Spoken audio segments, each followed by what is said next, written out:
Selamat pagi Bapak Ibu Jemaat GKI Palangkas 1 yang diberkati oleh Tuhan Yesus Kristus. Selamat berjumpa dalam renungan kita pada pagi hari ini bersama saya Diakon Suryane Aryate dari lingkungan pelayanan 1 Majelis Jemaat Palangkas 1. Saya ucapkan salam sejahtera untuk kita semuanya dimanapun berada. Damai dan sukacita oleh Roh Kudus melimpah senantiasa dalam hati kita semua.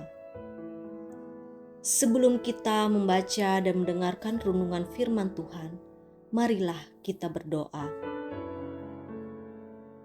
Terima kasih Bapa, Engkau mengasihi kami jauh sebelum kami mengenal-Mu. Terima kasih juga atas kelimpahan karunia yang Engkau berikan kepada kami setiap hari.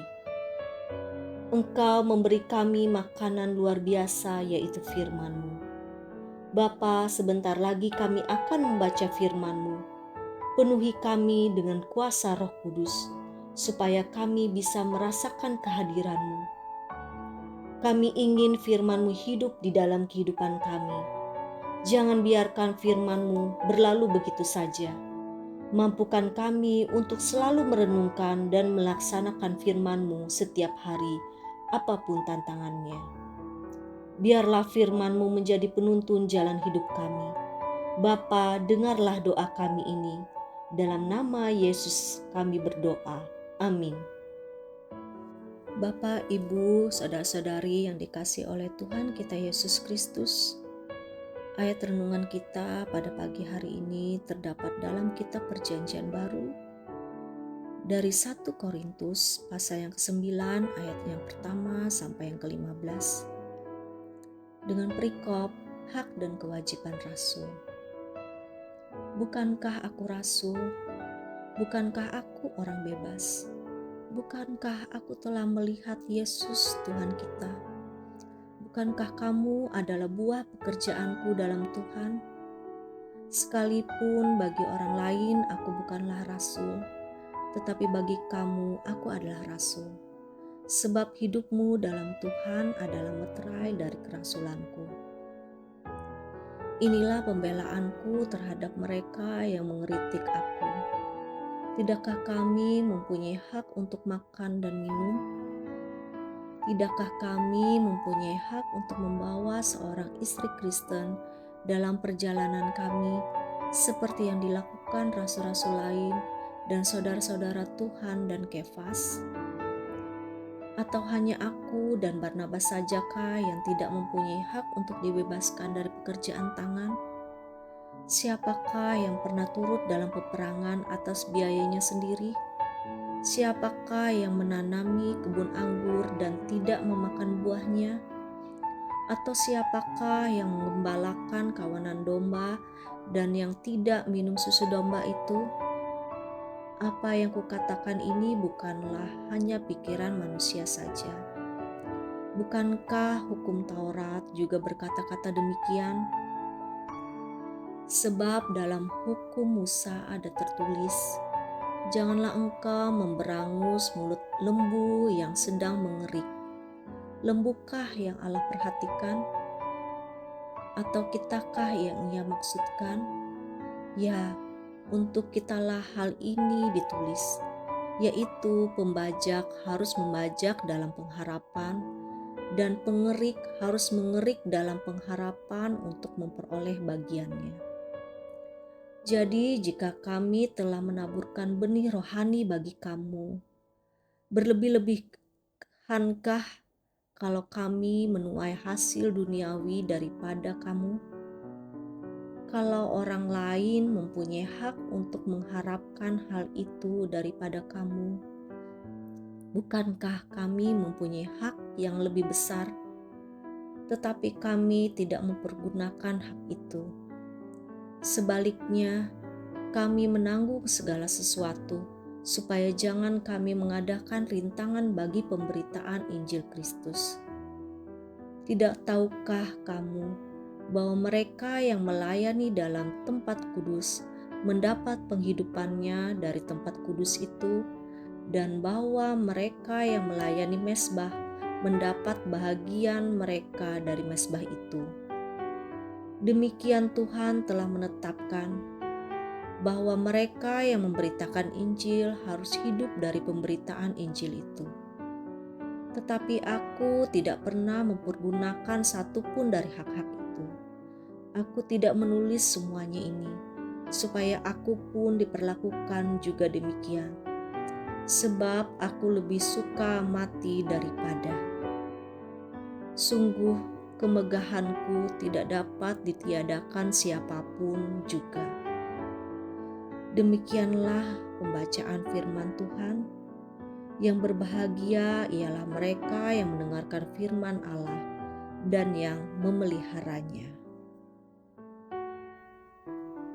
Bapa dan Ibu, saudara-saudari yang dikasihi oleh Tuhan kita Yesus Kristus, renungan kita pada pagi hari ini ditulis oleh Pendeta Yulianson STH yang diberi judul Hak dan Kewajiban Rasul. Surat Paulus pertama kepada jemaat di Korintus ditulis karena beberapa masalah yang muncul di dalam kehidupan jemaat Korintus. Seperti gereja-gereja masa kini, umat pada abad pertama ini memiliki masalah dan kekurangannya sendiri. Paulus menghadapi berbagai masalah ini secara langsung dalam upaya untuk membuat orang-orang Kristen menjadi saksi yang lebih efektif bagi Allah. Jemaat di Korintus merupakan hasil pemberitaan Injil Paulus sendiri.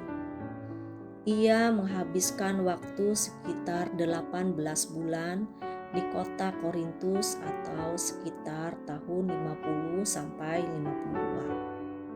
Selama waktu ini ia mengumpulkan sebuah umat percaya yang besar. Pada akhirnya Paulus pergi meninggalkan jemaat Korintus untuk melayani ke tempat lain. Ia meninggalkan jemaat Korintus ini di bawah pengaturan para tua-tua. Sekitar 5 tahun kemudian ia mendengar kesulitan-kesulitan orang-orang Kristen di Korintus.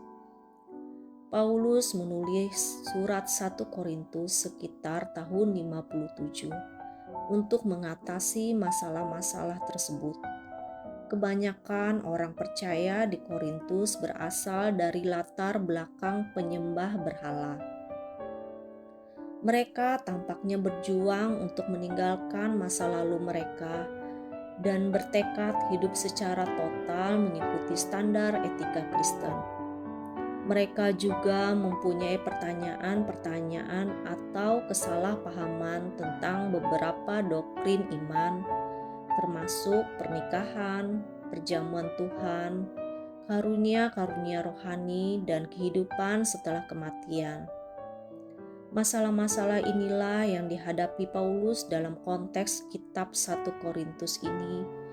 Dan sebagian dari surat 1 Korintus ini merupakan jawaban Paulus terhadap pertanyaan-pertanyaan yang dikemukakan oleh jemaat Korintus.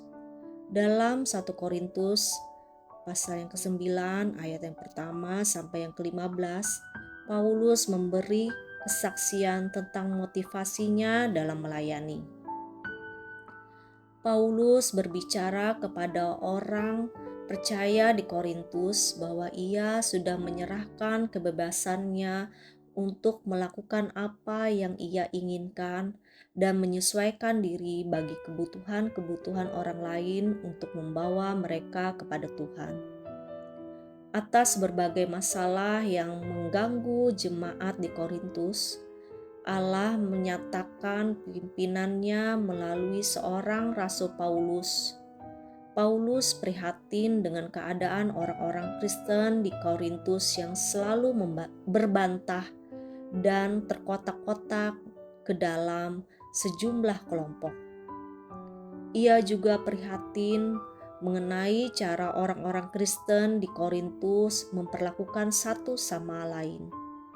Dua hal inilah yang menjadi kepedulian utama Paulus ketika ia menulis surat 1 Korintus ini.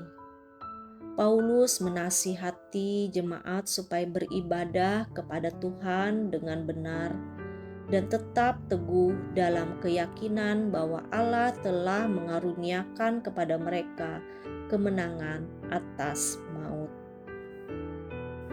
Marilah kita berdoa.